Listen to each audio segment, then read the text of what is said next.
Olá, queridos, graça aí, Pai, tudo bom? A Bíblia diz que eu e minha casa serviremos ao Senhor, mas eu queria citar esse versículo num nível ainda mais alto, mais poderoso. Eu e minha casa, graças a Deus, servimos ao Senhor. Porque não foi nós que escolhemos a Jesus, assim, Ele nos escolheu a nós e ainda nos nomeou para que fôssemos, dessemos frutos e que os nossos frutos permanecessem. Eu queria já nesse dia agradecer ao Senhor pela vida da nossa igreja, uma igreja relevante no nosso tempo. Queria agradecer ao Senhor também pela vida dos nossos líderes, nossos pastores, Valdir, Ana Paula, todo o corpo pastoral da igreja, todo o corpo diaconal, todo o presbitério da igreja, todo o corpo de pessoas que nos auxiliam, direto ou indiretamente, o pessoal da cantina, o pessoal da secretaria, enfim, que todos sejam ricamente abençoados pelo Senhor. Bom, nós estamos aqui nessa manhã, nesse dia. Eu sou o pastor Paulo César, esposo da pastora Léia, pai da Hilary, da Rebeca, ou da Rebeca e da Hilary, como quiserem. E nós estamos aqui nessa manhã para poder trazer uma palavra de Deus para o teu coração.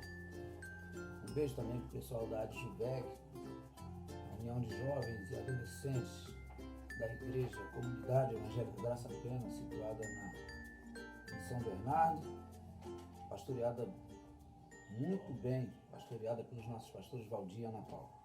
Eu queria trazer uma palavra nesse dia que se encontra no livro de Lucas, capítulo 12, versículos 16 em diante.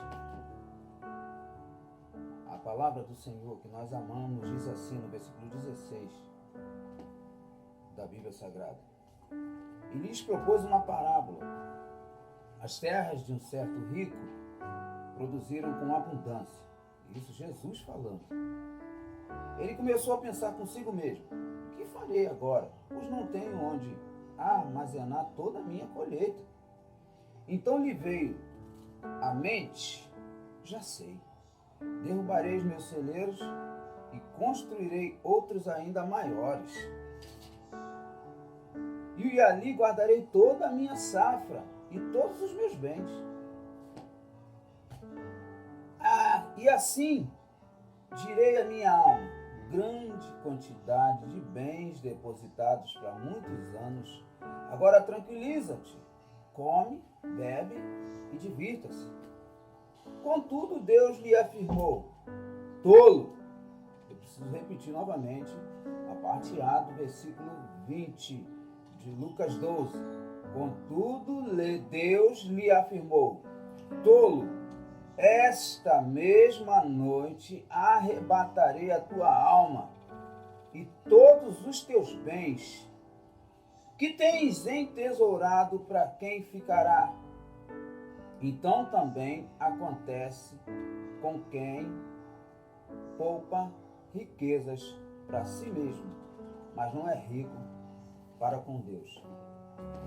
Isso também acontece com quem, versículo 21, poupa riquezas para si mesmo, mas não é rico para com Deus. O que o Espírito Santo falou conosco nesse dia? E eu queria que ele falasse também contigo aí que vai estar do outro lado, com você que vai estar assistindo esse vídeo.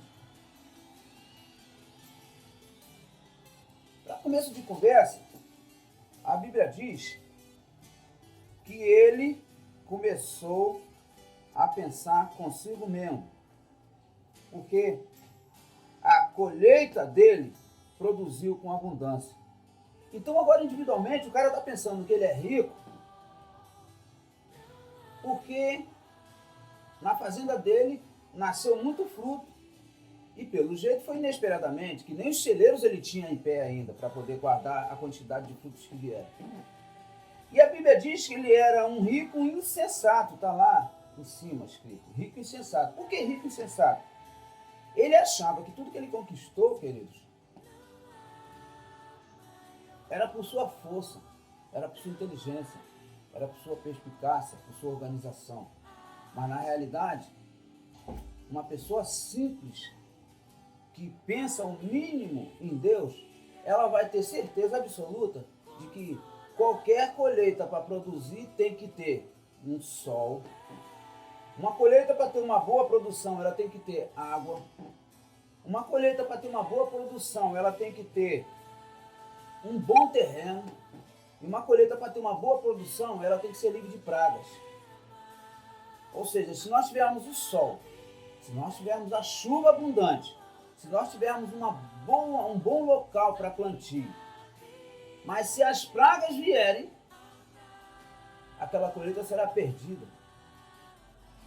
Porque os bichos virão, comerão tudo, e quando eles saírem da lavoura através do tratamento via fertilizante ou via veneno, os destroços que eles deixarão permanecerão causando efeito na colheita. Ou seja, precisamos de algo para proteger a colheita, mesmo que ela tenha água, sol e um bom terreno para plantio. E quem pode afastar as pragas das nossas colheitas, podia afastar as possíveis pragas da colheita desse rico insensato, era Deus. Segundo, quem é que é responsável pela chuva? Deus. Quem é que faz a chuva cair a tempo e fora de tempo, se quiser? Nosso Deus. Terceiro, para que haja o sol e o tempo não fique nublado, dependemos também de Deus. Ou seja, no fim das contas, se esse rico insensato tivesse o mínimo de sensatez, ele pensaria: eu dependo, para que a minha colheita dê certo, eu dependo de Deus. Porque Deus pode me proteger das pragas, Deus pode me mandar chuva, e chuva seródia, Deus pode mandar o sol, e se eu tenho o que eu tenho, que é a vida, foi Deus que me deu, e tendo essa vida, eu adquiri um bom terreno para o plantio. Ou seja, tudo converte em Deus. Jesus estava querendo ensinar isso para os seus discípulos, ensinar isso para aquela geração, e está querendo ensinar isso para você e para mim hoje. Tudo, queridos, converge em Deus. A palavra do Senhor diz que tudo contribui para o bem daqueles que o amam e são chamados segundo o seu propósito. Esse cara era rico, mas para que ele não fosse insensato e fosse sensato, ele precisava ter em si o sentimento de gratidão a Deus. Eu já queria te dar esse conselho também nesse dia. Tenham sentimentos constantes de gratidão a Deus. Gratidão pela vida, gratidão pela família, gratidão pela tua individualidade, gratidão pela sociedade pelo qual você está inserido, gratidão por todos os benefícios que Deus tem te dado, gratidão por cada fio de cabelo que nasceu sobre a sua cabeça. Vamos para o versículo 17, rapidinho, vamos comigo. E ele começou a pensar consigo mesmo. A individualidade, querido, nos afasta de Deus. Toda vez que você for planejar, ou fazer, ou realizar algo grande, procure dizer nós.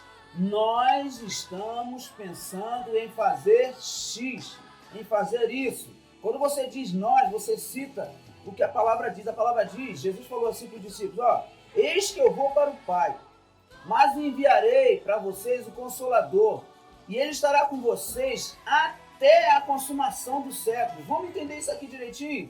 O porquê da frase nós.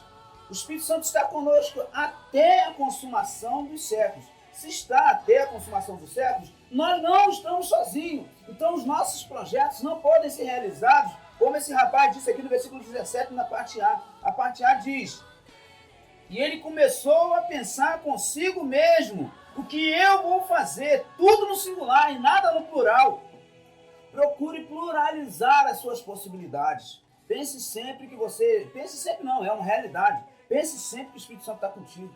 Pense sempre que o Espírito Santo está te guiando. Pense sempre que o Espírito Santo está te ajudando, te auxiliando, está intercedendo diante do Pai, junto com você.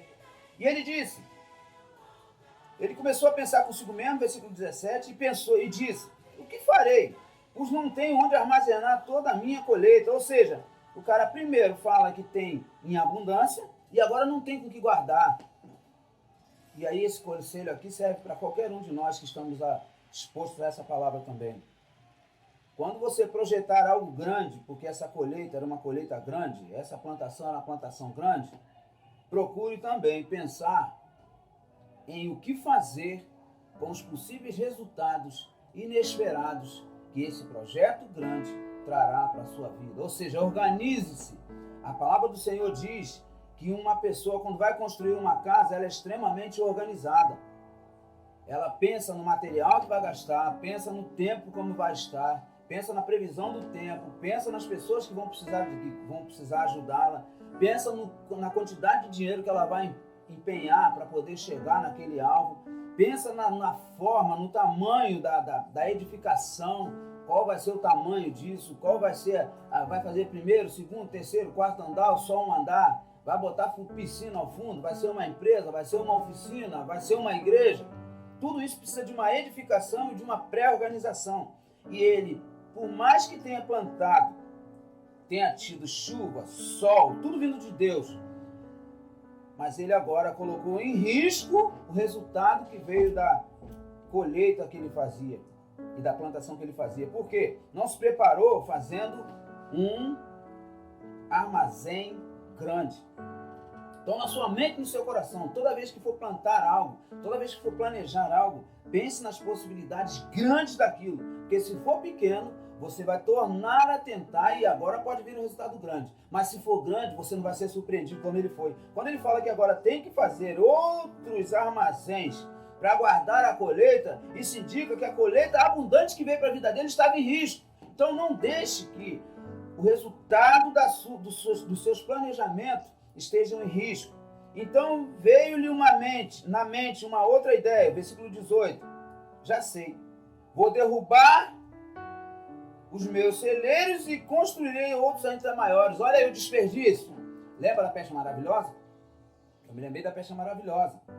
Jesus falou assim para os discípulos, olha só, peguem cestos e juntem toda a sobra do milagre da multiplicação, que não se perca nada. Ou seja, esse rapaz vai ter agora que contratar, olha o trabalho que dá não ser organizado, olha o trabalho que dá não pensar antes no que fazer.